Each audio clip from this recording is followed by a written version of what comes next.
Resumido. Olá, eu sou o Bruno Natal, hoje é dia 8 de julho e no resumido número 321, Banda Fantasma vira hit global, ChatGPT muda nossa forma de falar, ataque hacker some com mais de 1 bilhão do Pix, Facebook quer acessar suas fotos não publicadas e muito mais. Vamos nessa, resumido!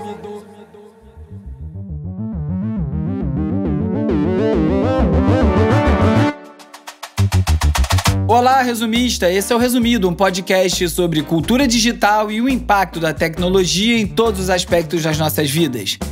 Por aqui eu sigo com a campanha O Futuro do Resumido para garantir a continuidade desse podcast. Por enquanto a gente atingiu 6% da meta e eu preciso atingir 100% até setembro. Então se você não fez a sua assinatura ainda, não enrola não, vai lá e faz, são só R$15. Se você quiser e puder fazer a sua assinatura, é só você visitar www.resumido.cc/assinatura e fazer a sua. É rapidinho, R$15 por mês e você garante que eu vou conseguir continuar produzindo esse conteúdo que você gosta e te ajuda no trabalho, nos estudos, e o objetivo aqui é poupar o seu tempo. Então eu dedico o meu para resumir as notícias e os acontecimentos e assim você poder saber de tudo bem rapidinho, bem resumido. Eu queria aproveitar para agradecer mais ouvintes que já fizeram a sua assinatura. Então muito obrigado a Adalberto, Rafa, Ana, Renata, João, Gui, Guigo, Juliana, Leandro, Jorge, Michel, Sabrina, Rafael, Carol, Drailson, Beth, Fernanda, Dutra, Alan, Alaime, Robson, Gabi, Aline, Cláudia e Daniel. Muito obrigado por já terem feito a sua assinatura e ajudar aqui o Resumido a seguir adiante. Lembrando que eu falo o nome das pessoas baseado no e-mail que eu recebo e tentando aqui não ter nenhum problema com privacidade. Mas eu acho que todo mundo se reconhece quando ouve aqui o trecho do e-mail que eu escolhi para dar o nome de cada um. Vamos lá, vamos pro episódio.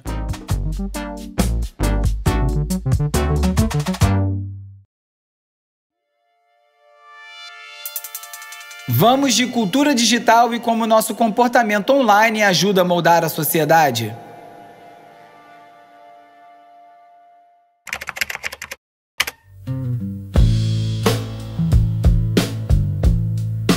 Guitars cry out, bullets fly.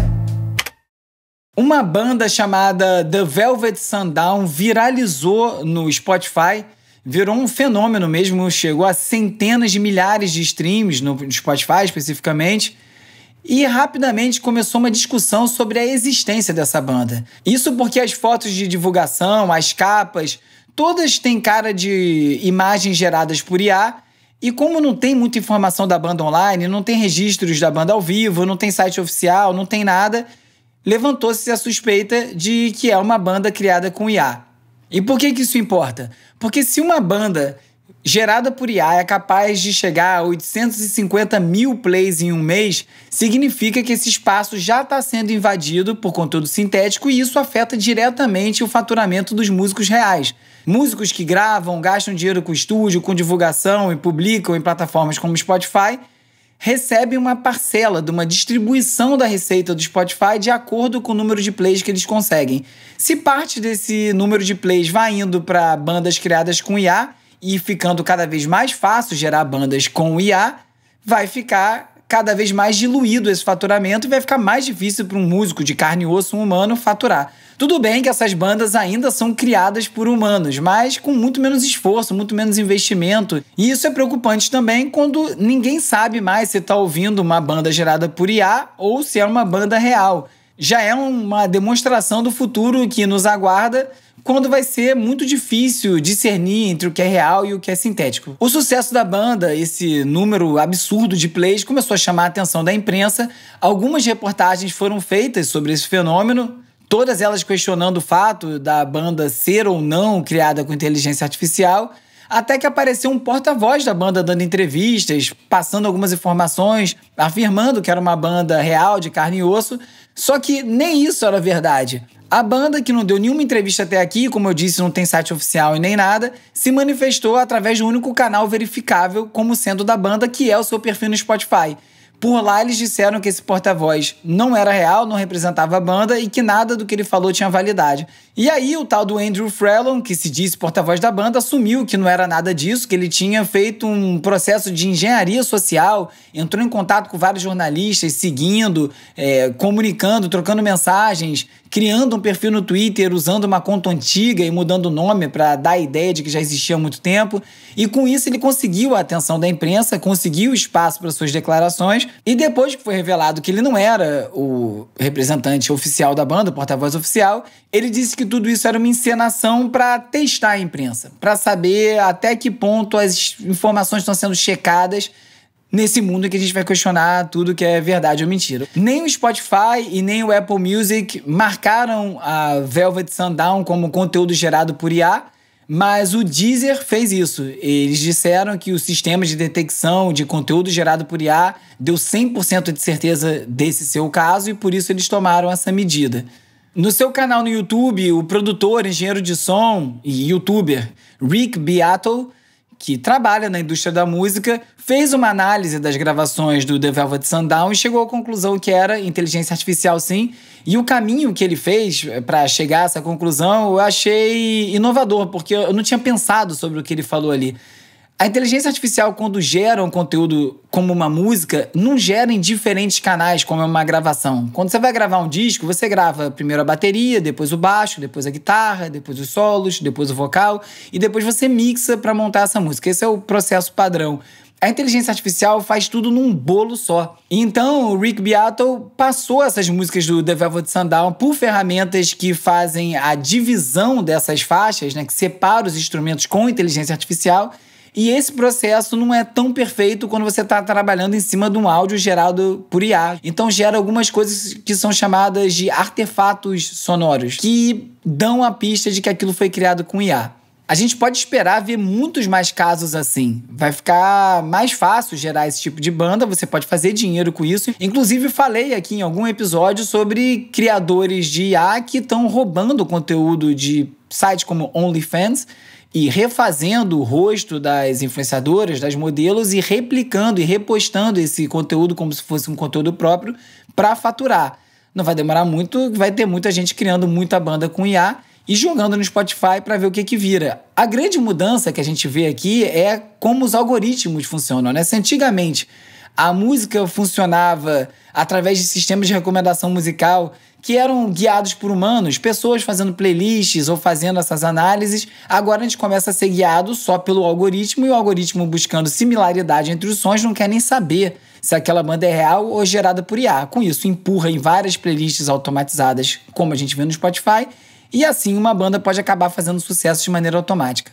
Tem uma outra camada nisso tudo, que é o fato que o Spotify pode ele próprio criar algumas dessas bandas para assim não ter que pagar direito autoral para ninguém e aumentar o seu próprio faturamento. Isso é uma discussão que também já vem vindo há algum tempo de artistas falsos, né? Mas agora a gente está vendo isso ser criado num volume maior com inteligência artificial.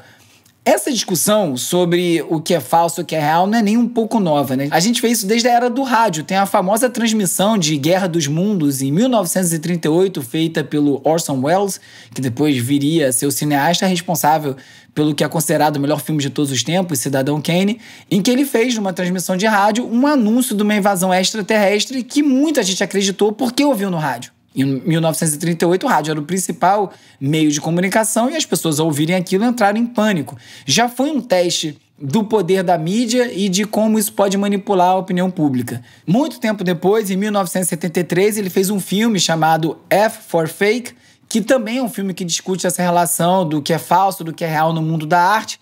Um caminho parecido com o documentário do Banksy, o grafiteiro, conhecido pelas suas obras subversivas, que em 2010 fez um documentário chamado Exit Through the Gift Shop, que conta a história do Thierry Guetta, que é um personagem, um francês obcecado por registrar tudo em vídeo, que acaba conseguindo registrar o Banksy e é convencido a criar sua própria persona artística, e assim nasce o Mr. Brainwash.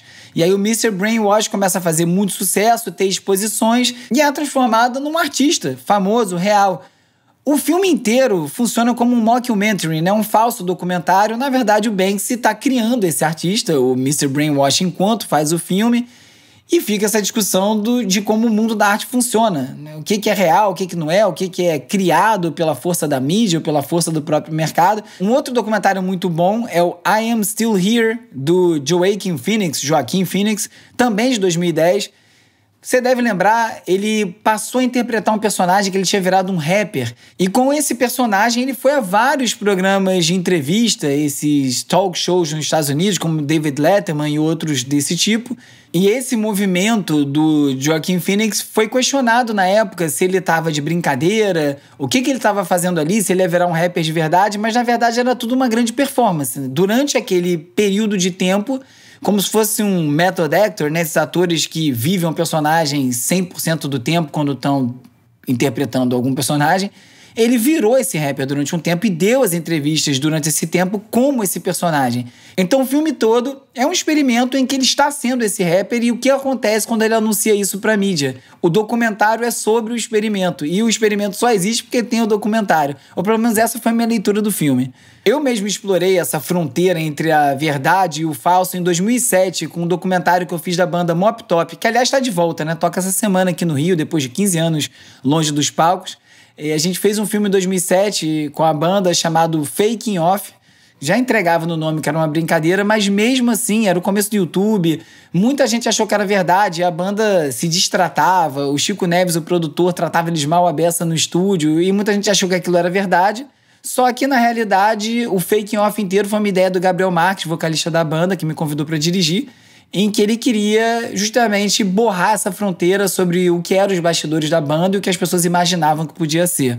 Acontece que o mundo da música não é o mundo dos memes. E empresas como Suno, Udio, que têm feito essas produções de musicais com IA, podem sofrer uma pressão. E a The Verge, numa reportagem, fez uma pergunta: será que a indústria da música pode transformar a IA no próximo Napster?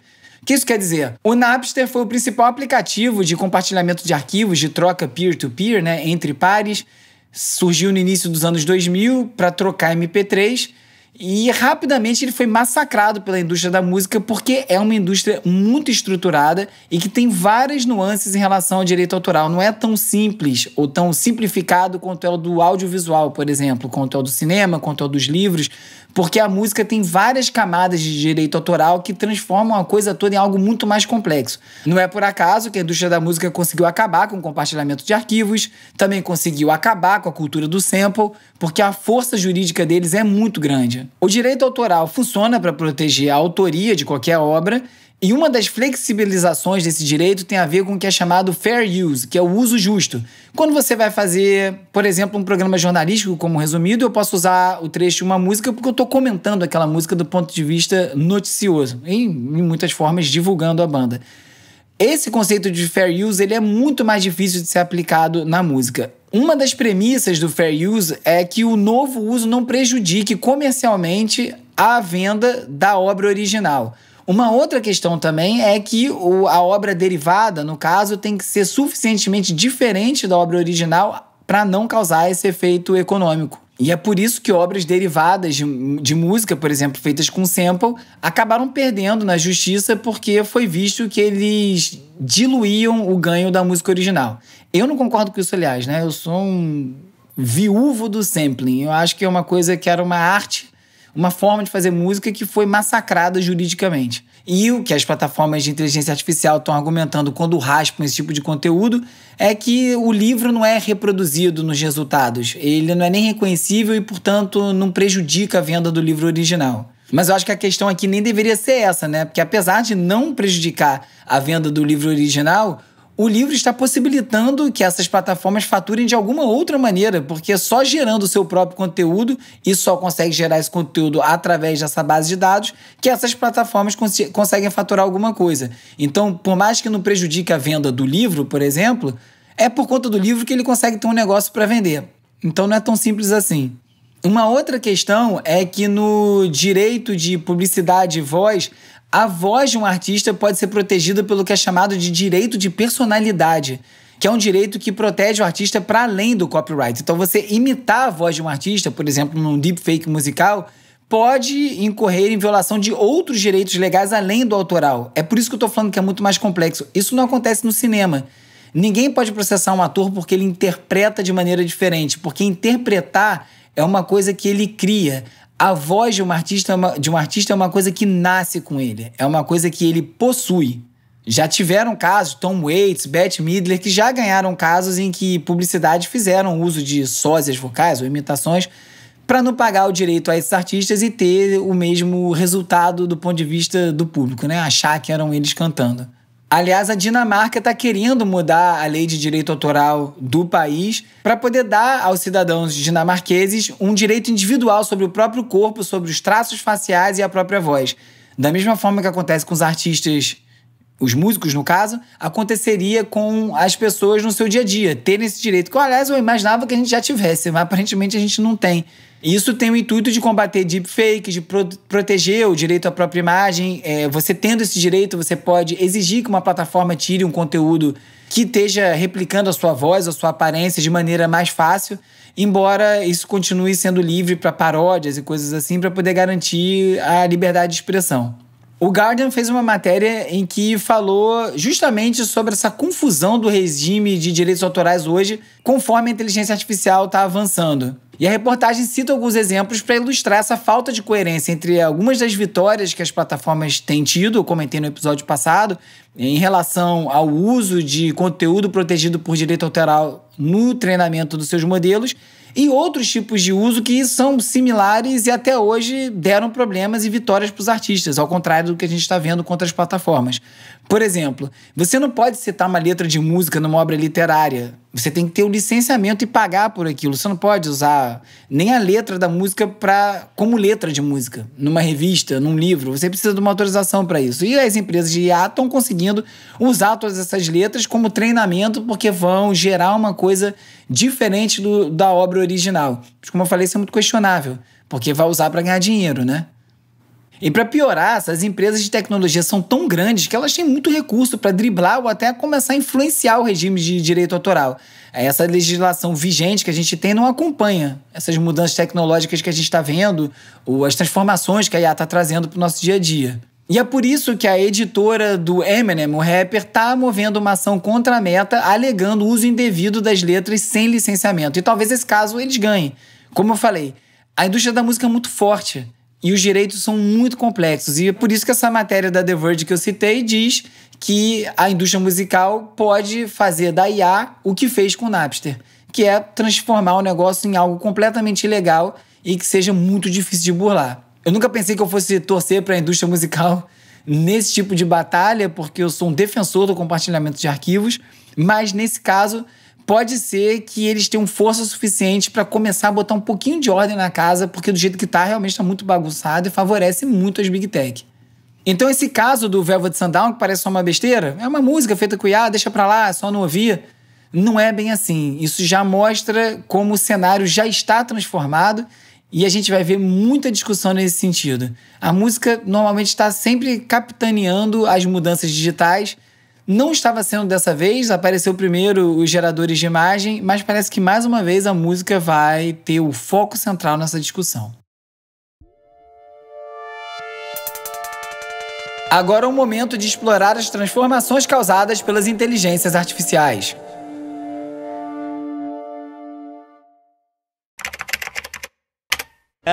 Eu quero me tornar o líder dos dragões, mas Godzilla Sonic também quer. Por isso, meu objetivo é atingir o nível 1000 e me tornar o melhor dragão de todos os tempos antes dele. Um dos grandes sonhos dourados na internet é você criar o que se chama um Faceless Channel, que é um canal no YouTube em que ninguém aparece. Tudo é criado digitalmente, você consegue criar em escala e assim faturar sem ter que pensar ou trabalhar tanto, além de ficar criando conteúdo sintético ou conteúdo sem ninguém aparecer, sem ter um apresentador para poder ganhar com os views.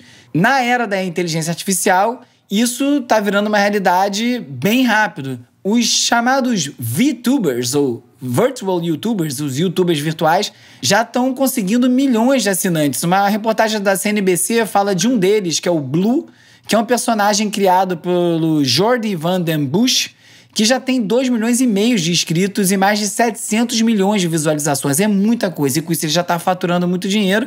E o que ele faz é IA, para poder criar os thumbnails, criar os personagens, os vídeos, a dublagem, tudo feito com IA em diversos idiomas e sair botando conteúdo online como já é esperado há um tempo. Isso vai acontecer mais e mais e as pessoas vão, em algum momento, inclusive, não estar diretamente envolvidas no processo. Pode ser criado totalmente de maneira automática. Para criar um personagem como esse, o Blue, eles usam ferramentas como o Eleven Labs para criar voz, o ChatGPT e o Character 3 para viabilizar os vídeos e os canais que são completamente gerados por IA. E o que isso acaba gerando é mais slop, que é esse lixo digital em que é produzido em volume, a pessoa vê por acidente ou não vê por acidente, mas vai ficando difícil você encontrar o conteúdo real ou que você queria assistir.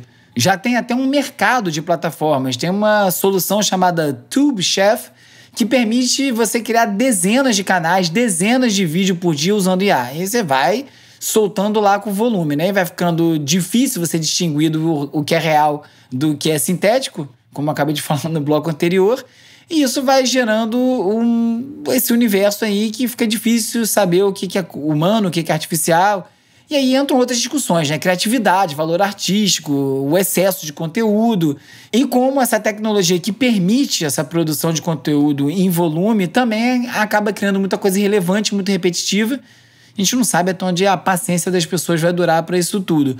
O New York Times falou, inclusive, que a gente está entrando numa era em que está mudando o que significa ensinar ciência da computação. Se até aqui uma das coisas principais era como gerar código, como gerir sistemas, faculdades como a Carnegie Mellon, por exemplo, estão vendo tecnologias como o ChatGPT e assistentes de IA que conseguem criar código de maneira automática, transformar essa área, mudando o que é a disciplina, né? Que antes era centrada em programação e agora começa a ter que preparar os alunos para esse cenário de automação e de código que está muito presente já hoje em dia.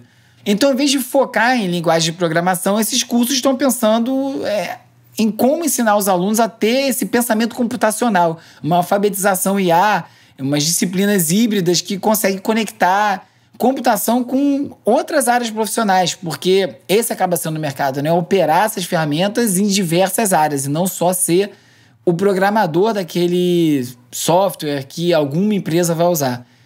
Muito provavelmente essas pessoas vão ter que usar o software também, ser essa pessoa, agir como esse profissional.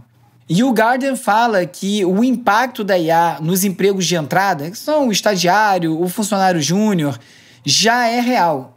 Ele já aponta uma redução de 32% nos empregos para iniciantes no Reino Unido. Você tem vários problemas, como eu comentei semana passada, entre eles, como a pessoa vai ter experiência se não consegue entrar no mercado. Agora, beleza, tá todo mundo posicionado, tá todo mundo trabalhando, não precisa de ninguém na ponta de entrada para você substituir por computador. Mas e aí?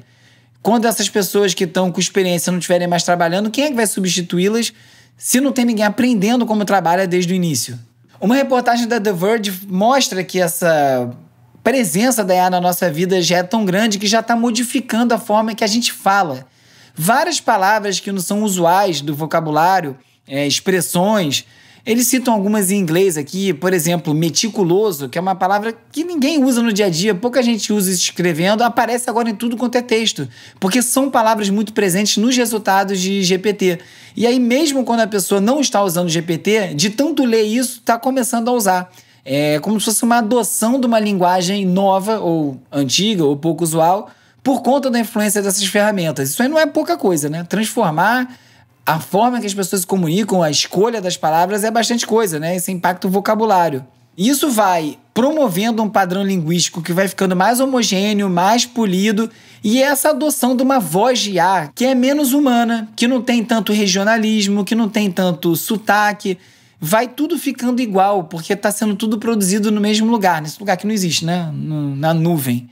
Isso pode atrapalhar o desenvolvimento da linguagem, porque vai deixando tudo menos dinâmico. É claro que sempre vai ter a rua, e a rua vai trazer novos vocabulários para IA, mas só pensar que isso já está acontecendo, essa mudança de vocabulário, essa mudança da escolha do fraseamento e essa homogeneização da fala, em coisas de 2 anos. O ChatGPT acabou de sair, já está tendo esse impacto, é para refletir o quanto a gente quer, o quanto a gente pode permitir a entrada dessas ferramentas de maneira desordenada ou não supervisionada no nosso dia a dia. Como eu gosto de dizer sempre, usa IA, pode te aumentar a produtividade, pode te ajudar em várias tarefas, mas o resultado que está ali não é o resultado final. E eu espero que nunca seja, porque eu realmente acho que não vai ser.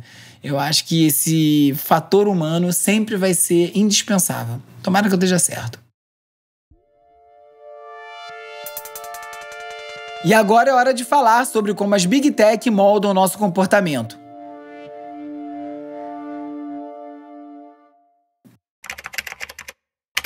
A Polícia Federal está investigando um ataque hacker contra uma empresa que presta serviços a instituições financeiras. O desvio pode ter chegado a centenas de milhões de reais. E tivemos o maior ataque hacker da história do Brasil, em termos de grana. Um grupo de hackers atacou uma empresa, a CIM, que provia serviços para empresas como Fintech e outras empresas de serviços financeiros para acessar o Pix, para poder operar o Pix. Nessa, os hackers conseguiram desviar mais de R$1 bilhão, de acordo com algumas estimativas, em coisa de 1 hora. Esse ataque foi muito maior do que aquele feito ao Banco Central de Fortaleza, que foi cavando um túnel e tirando dinheiro de dentro do banco, né? Você vê como em pouco tempo o tipo de ataque mudou e também o tamanho do estrago. No caso desse ataque hacker, foi tudo feito digitalmente.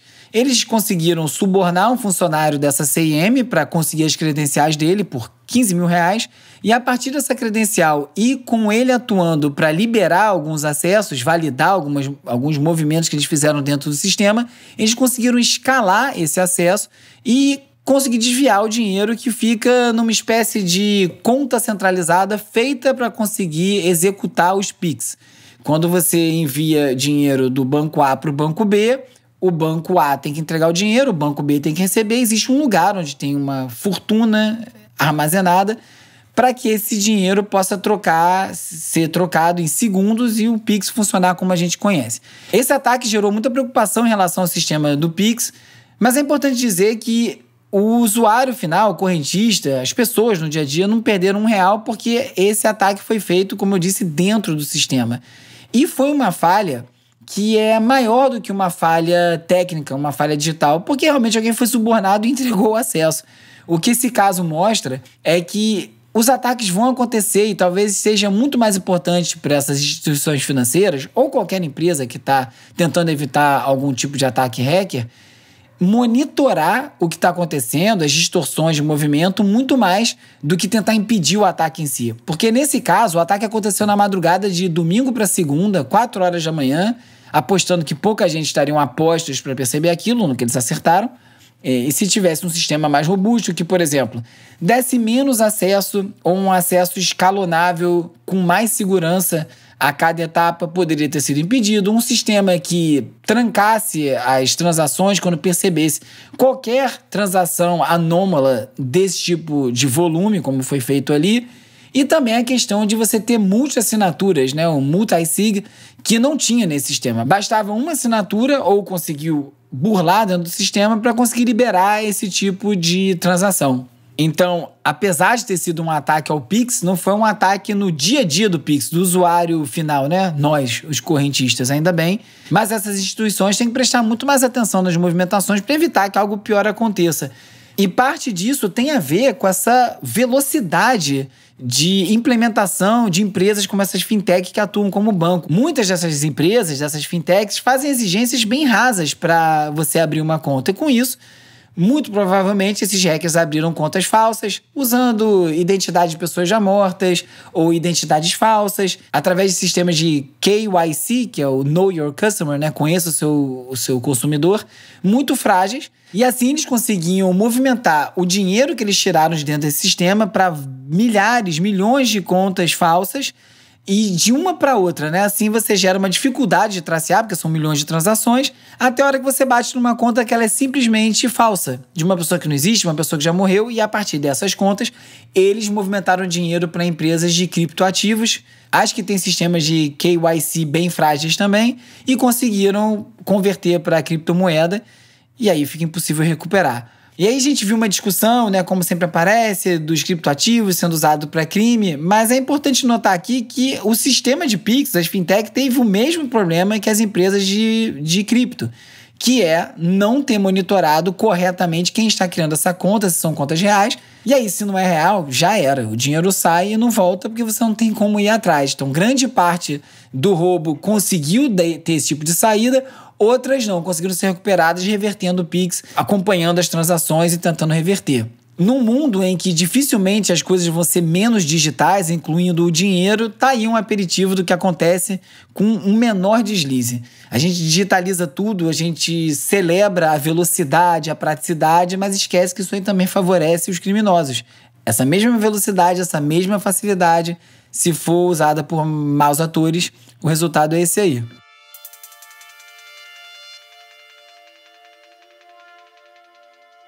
A Cloudflare implementou um sistema para impedir a raspagem de dados em sites.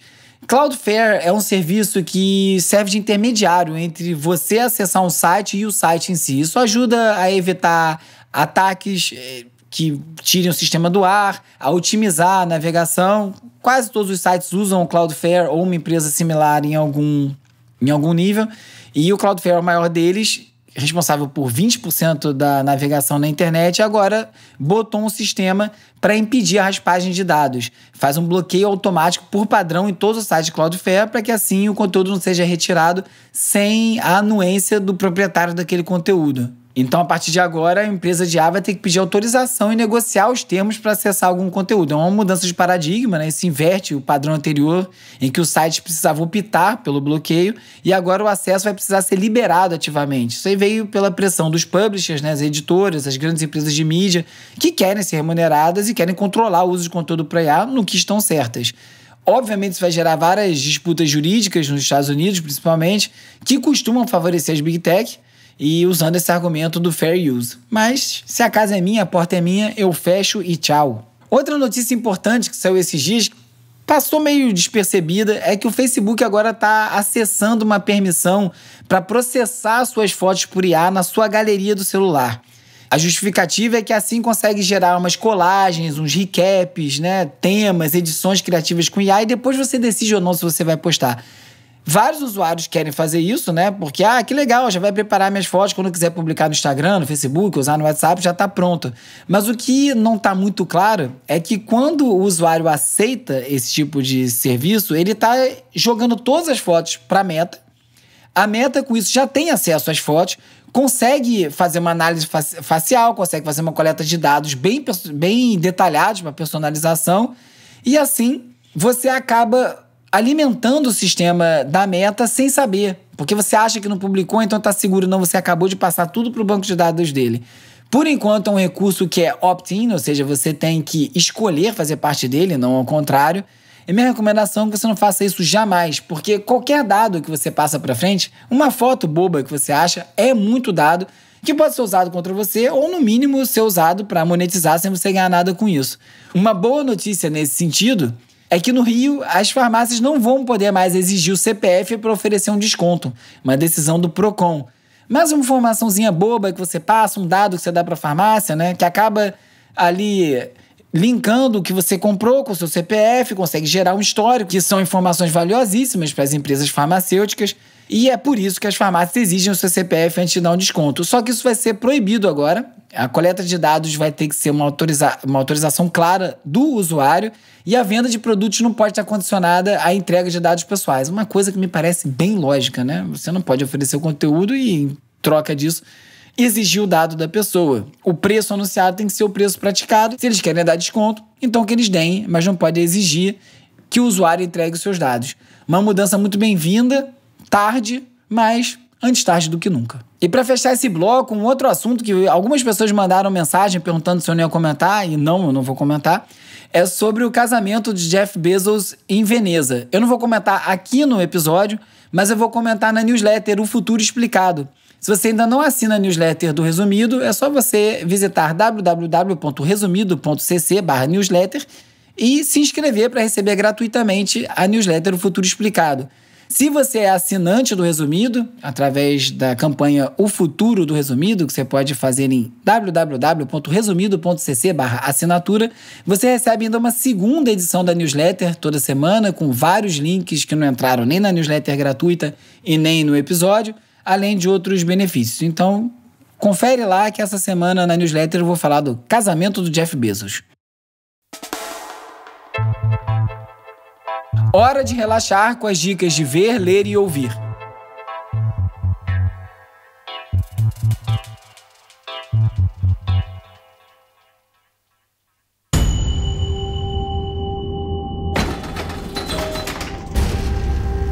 Alô, povão, agora é sério. Neuromancer, o livro clássico do William Gibson, que fundou o Cyberpunk em 1984, finalmente vai ganhar uma adaptação audiovisual.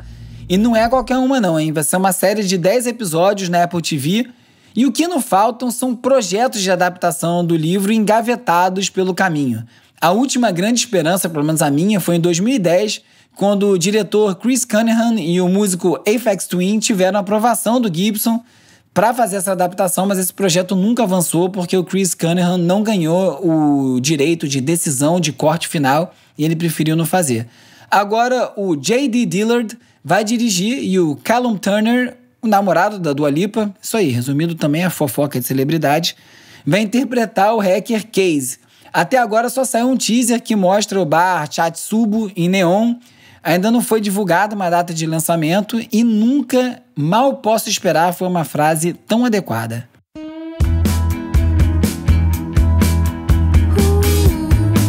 Eu tava ouvindo um zum sobre a Wet Leg, mas eu não tinha parado para escutar a banda ainda. E agora eu fiquei travado em David McCall, uma música que eu já ouvi umas 20 vezes nos últimos dias.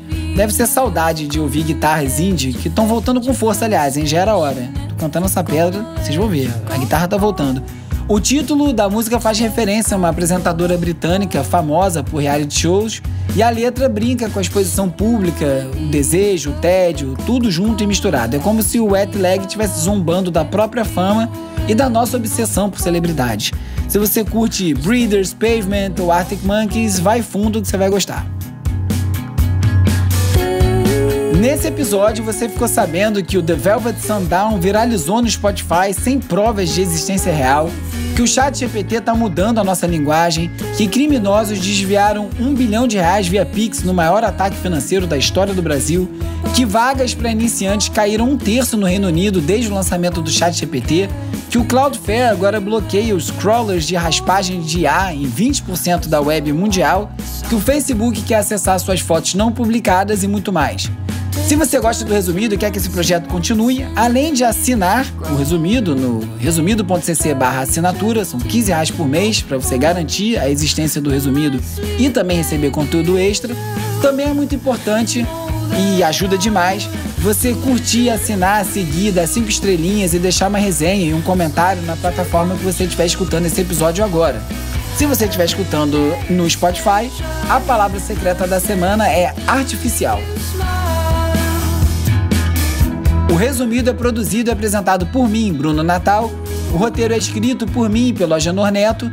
O Cauê Marques coedita a newsletter O Futuro Explicado e as redes sociais, que contam com as animações do Peri Selmanman e design do Felipe Araújo. A edição e mixagem é feita pelo Hugo Rocha, a foto da capa é do Jorge Bispo e o tema original foi composto pelo Gustavo Silveira. Eu sou o Bruno Natal, obrigado pela audiência e semana que vem tem mais Resumido.